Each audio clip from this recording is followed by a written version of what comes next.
Hello everyone, welcome to Falcon Classes India. My name is Jayveer Nain. जैसा कि आप जानते हैं, फाल्कन क्लासेस के यूट्यूब चैनल पर हमने 11 फिजिक्स की for NEET and JEE complete syllabus series शुरू की हुई है। यह उस सीरीज का 5वां लेक्चर है, चैप्टर नंबर फर्स्ट का। इससे पहले वाले लेक्चर में हमने डायमेंशन एंड डायमेंशन फॉर्मूला किया था। नाउ इस लेक्चर में हम स्टार्ट करेंगे एप्लीकेशन ऑफ डायमेंशन। सो जो पहली एप्लीकेशन हमारी आएगी वो है प्रिंसिपल ऑफ होमोजेनिटी। तो चलिए स्टार्ट करते हैं। इसके बाद वाला जो लेक्चर होगा हमारा, इसके बाद वाले लेक्चर में हम करेंगे tips and tricks for dimension. Very important lecture, ठीक है। तो चलिए आगे चलते हैं। देखिए, बिल्कुल इजी टॉपिक है और सिर्फ समझने का है। यह चीज एक बार आ गई ना, दोबारा भूलने की है ही नहीं। तो सिंपल टॉपिक है, ध्यान से पढ़ना है इसको और एक बार ही करो, खत्म करो, ठीक है। ऐसा कुछ इसमें है नहीं कि आपको बार बार पढ़ना पड़ेगा। सिंपल टॉपिक है, principle of homogeneity. That means इसका मतलब यह है कि कोई भी फॉर्मूला है, कोई भी इक्वेशन है, उसके जो लेफ्ट हैंड साइड है और जो उसकी राइट हैंड साइड है, उसके दोनों साइड के डायमेंशन क्या होते हैं? सेम। ये कहती है ये इक्वेशन, ठीक है। तो क्या कहती है? प्रिंसिपल ऑफ होमोजेनिटी कहती है कोई भी फॉर्मूला है हमारे पास, चाहिए इक्वेशन है, चाहिए हमारे पास ये फॉर्मूला है जो कि सेकंड इक्वेशन ऑफ मोशन है। ये कहती है कि इस फॉर्मूला के अंदर या इस इक्वेशन के अंदर हर एक चीज, दैट इज जो लेफ्ट साइड लिखी है, जो लेफ्ट साइड लिखी है और राइट साइड लिखी है, लेफ्ट वाले के और राइट साइड वाले के दोनों के डायमेंशन क्या होंगे? हमेशा इक्वल होंगे। यह कहती है इक्वेशन, ठीक है। दैट इज, यह क्या है? यह डिस्टेंस है। कैसे पता लगा? यह है स्पीड, दैट इज मीटर पर सेकंड। यह टाइम इनटू में सेकंड, सेकंड से सेकंड कट गया, क्या बचा? मीटर। और मीटर किसका होता है? डिस्टेंस का। यहां देख लो, यह क्या है? Eighty square. 1/2 कांस्टेंट है, कांस्टेंट वैल्यू डायमेंशन लेस होती है।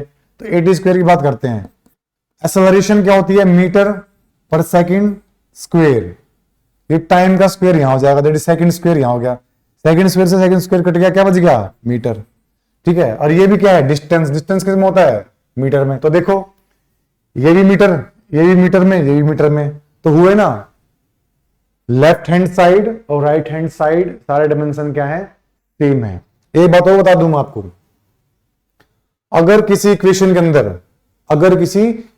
के अंदर प्लस का साइन है तो इसका डायमेंशन और इसका डायमेंशन क्या होगा? सेम होगा। अगर माइनस का साइन है तो भी इसका डायमेंशन क्या होगा? सेम होगा। अगर इक्वल टू का साइन है तो इसका डायमेंशन या इसका डायमेंशन या इन दोनों को मिला के और इसका मिला के डायमेंशन क्या होगा? सेम होगा। या फिर लेस देन का साइन है या ग्रेटर देन का साइन है, तब भी डायमेंशन क्या होंगे? सेम होंगे। दोबारा बता देता हूं आपको, मैं कहना चाह रहा हूं आपको, the physical quantity separated by symbols plus minus equal to less than और ग्रेटर देन, यह सिंबल जहां भी होंगे किसी इक्वेशन में, ठीक है, तो उनमें दैट इज ये वाला पार्ट का डायमेंशन क्या होगा? सेम। इस पार्ट का और इस पूरे पार्ट का डायमेंशन क्या होगा? सेम। ये कहना चाह रही है इक्वेशन। सिंपल है। दोबारा रिपीट कर देते हैं एक बारी। प्रिंसिपल ऑफ होमोजेनिटी कहती है कि किसी भी इक्वेशन में, किसी भी फॉर्मूला में लेफ्ट हैंड साइड और राइट हैंड साइड दोनों के डायमेंशन क्या होते हैं? आपस में इक्वल होते हैं हमेशा, ठीक है। इसके अलावा एक नोट कह रही है कि चाहे प्लस का साइन आ जाए इक्वेशन में, चाहे नेगेटिव साइन आ जाए, चाहे इक्वल टू का साइन आ जाए, चाहे लेस देन का साइन आ जाए, चाहे ग्रेटर देन का साइन आ जाए, डायमेंशन क्या रहेंगे? सेम है, द सेम डायमेंशन। यही बात आपने याद रखनी है और क्वेश्चन सोल्व करना है। तो पहला क्वेश्चन ये आ गया, देखो इस क्वेश्चन को देखो। The velocity v of the particle depends upon the time t, ठीक है। तो ये हमारी वेलोसिटी है। डायमेंशन क्या होता है? मीटर पर सेकंड। डायमेंशन, सॉरी, मीटर पर सेकंड क्या होता है? SI unit. डायमेंशन हो जाएगा एल टी माइनस 1। मीटर के लिए एल और सेकंड फॉर टाइम, तो t-1 ऊपर चला जाएगा, ठीक है। इसका मतलब ये वेलोसिटी है तो ये भी क्या हो जाएगी, वेलोसिटी। और ये तो क्वेश्चन कह रहा है right the dimension of A B C and D. तो देखो बेटा, यह वेलोसिटी है तो ये भी क्या होगी, वेलोसिटी। सिंपल। तो डायमेंशन ऑफ ए क्या हो जाएगा, डायमेंशन ऑफ ए भी क्या हो जाएगा, इसके बराबर, वेलोसिटी के बराबर। खत्म। तो ए क्या हो जाएगा, L T minus one, that's it. फिर निकालना है बी का, तो b इंटू टी, ये भी किसके बराबर हो जाएगा, वेलोसिटी के। या कह लो b इंटू टी किसके बराबर हो जाएगा, a के बराबर हो जाएगा। a किसके बराबर है, इसके बराबर। तो लिखो v इजकल टू क्या जाएगा बेटा, बी टी, या लिख दो a equal to B T, एक ही बात है। v का डायमेंशन फॉर्मूला क्या है, l into T minus one. b का निकालना है, t होता है टाइम, टाइम का हो गया t1। इसको इसके नीचे लाओ, क्या आ जाएगा, L T minus one divide by T equal to B. इसको ले जाओ ऊपर, तो ये हो जाएगा टी माइनस वन ऑलरेडी था और टी माइनस वन यहां से जाएगा, तो क्या हो जाएगा, एल टी माइनस टू। तो बी कितना हो जाएगा, L T minus two. Okay, समझे क्या बात को। तो ये हो गया बी का डायमेंशन। अब निकालना है सी का, ठीक है, और डी का। अब मेरी बात सुनना ध्यान से, यहां देखो सी डी प्लस में टी, अगर दो क्वांटिटी ऐड हो रही हैं, सबट्रैक्ट हो रही हैं, तो वही बताया ना मैंने आपको, डायमेंशन क्या होगा उनका, सेम।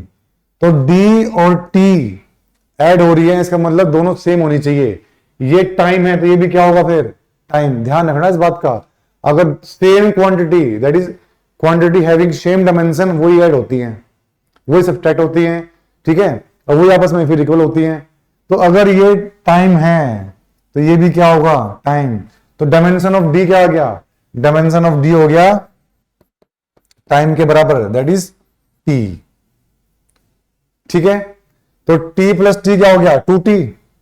यहां पे क्या आ जाएगा, सी बाय में टू टी, और इसका डायमेंशन किसके बराबर होगा, वेलोसिटी के। तो इसको इक्वेट कर दो किससे, इसको इक्वेट कर दो वेलोसिटी से। तो वेलोसिटी क्या होती है, सी बाई टू टी हो गया, ये होता है L T minus one. Two constant है, कॉन्स्टेंट क्या होता है, डायमेंशन लेस, तो इसको हटाओ, यहां टी इंटू में आ जाएगा, टी आ गया इंटू में, बच गया इधर सी। टू को हटा दिया क्योंकि क्या है, डायमेंशन लेस है, कॉन्स्टेंट वैल्यू है। इस टी का डायमेंशन हो गया टी, इसको उठा के यहां लिया है, यहां आ गया। ये प्लस का है, ये प्लस का है और ये माइनस का है, base same power add, one plus का और वन माइनस का कितना हो जाएगा, जीरो। तो T zero that is one. तो सी किसके बराबर आ जाएगा, एल के बराबर। किसके बराबर आएगा बेटा, एल के बराबर। ये कट जाएगा ना आपस में, तो क्या बचेगा, सिर्फ एल।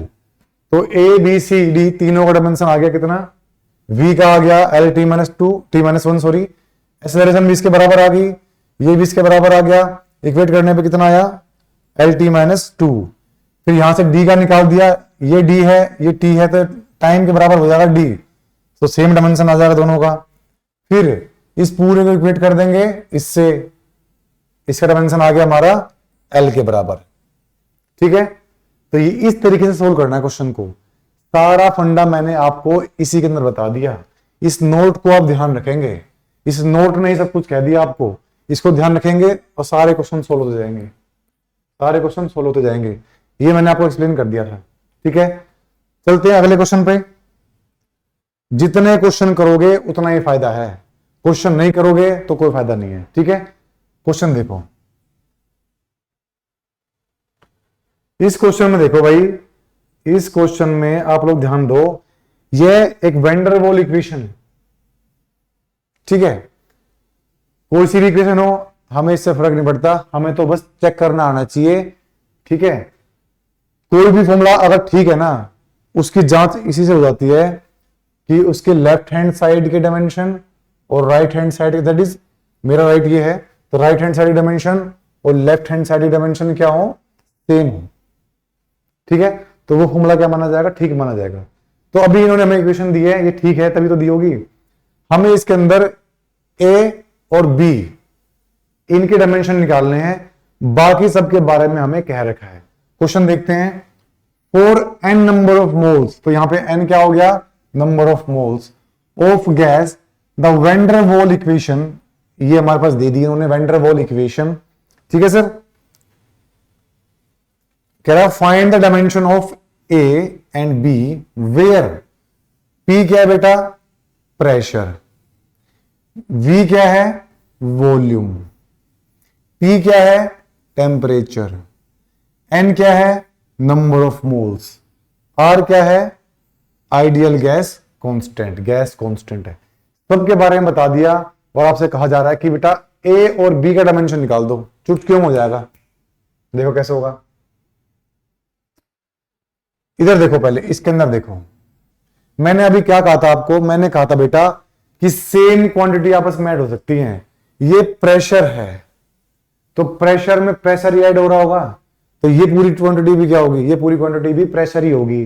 ठीक है, तो इन दोनों को इक्वेट करो फिर, तो ये भी किसके बराबर है, प्रेशर के। तो प्रेशर इज इक्वल टू में ए बाय में वी स्क्वेयर, ए का निकालना है तो ए क्या हो जाएगा, P V square, V is the volume, volume का डायमेंशन होता है metre cube, that is L cube, क्या हो जाएगा, L cube. What is pressure, pressure होता है हमारा फोर्स बाय में एरिया, फोर्स क्या होती है m1 l2 t minus 2, area क्या होता है l स्क्वेयर, ऊपर जाके कितना हो जाएगा, m1 l1 t माइनस 2 था, ये ऊपर जाएगा माइनस को जाएगा, तो 1 प्लस का 2 माइनस का कितना हो जाएगा, m1 as it is l minus 1 और t माइनस 2। ठीक है, ऐसे निकालते हैं प्रेशर का, मैंने पहले सिखाया था आपको। यहां रखो इसको, m1 l minus 1 t minus 2। अब देखो भाई, m एक बारी है तो एक बारी लिखेंगे, l माइनस 1 और l माइनस l प्लस 3, तो माइनस 1 प्लस 3 कितना हो जाएगा, ये हो जाएगा 2 और t minus 2 as it is. तो ये हो गया डायमेंशन किसका, ए का। एक पार्ट सोल्व हो गया, एक पार्ट सोल्व हो गया। दूसरा देखो भाई, यहां देखो, सिंपल क्वेश्चन है, V is the volume, volume में से सिर्फ वॉल्यूम माइनस हो सकता है, कॉमन सेंस की बात है। तो वॉल्यूम में से माइनस कौन होगा, वॉल्यूम। तो B का डायमेंशन किसके बराबर आएगा, B का डायमेंशन आ जाएगा वॉल्यूम के बराबर, that is L cube, that is L cube. Solve करने की जरूरत ही नहीं है, कॉमन सेंस से फटाफट बिना पेन उठाए आंसर करना है। जितने कम समय में क्वेश्चन सोल्व करोगे, बिना कम से कम पेन यूज करोगे, उतनी जल्दी क्वेश्चन सोल्व होंगे, उतनी जल्दी उतना टाइम बचेगा एग्जाम में। ठीक है, कंपटीशन ये तो होता है कम समय में सोल्व कर पाना, ये इंपॉर्टेंट है। तो डायरेक्ट देखो, इसका वॉल्यूम, ये वॉल्यूम है तो ये भी क्या हो जाएगा, वॉल्यूम हो जाएगा, डायमेंशन हो गया सेम। ठीक है, तो नेक्स्ट पे चलते हैं। इस वीडियो में इतना ही है, अभी और क्वेश्चन करवाऊंगा। देखो बहुत सारे क्वेश्चन करवाने इस टॉपिक के ऊपर, 3 एप्लीकेशन आएंगी, तीनों पे क्वेश्चन करेंगे। जो नेक्स्ट लेक्चर हमारा आएगा वो आएगा टिप्स एंड ट्रिक्स, वो जरूर देखना, क्योंकि उसमें आपको बहुत सारी चीजें सीखने को मिलेंगी। लगभग सारे क्वेश्चन कैसे सोल्व होंगे वो देखने को मिलेगा आपको। ठीक है, तो बने रहिए, मिलते हैं अगली वीडियो में। जय हिंद, जय भारत।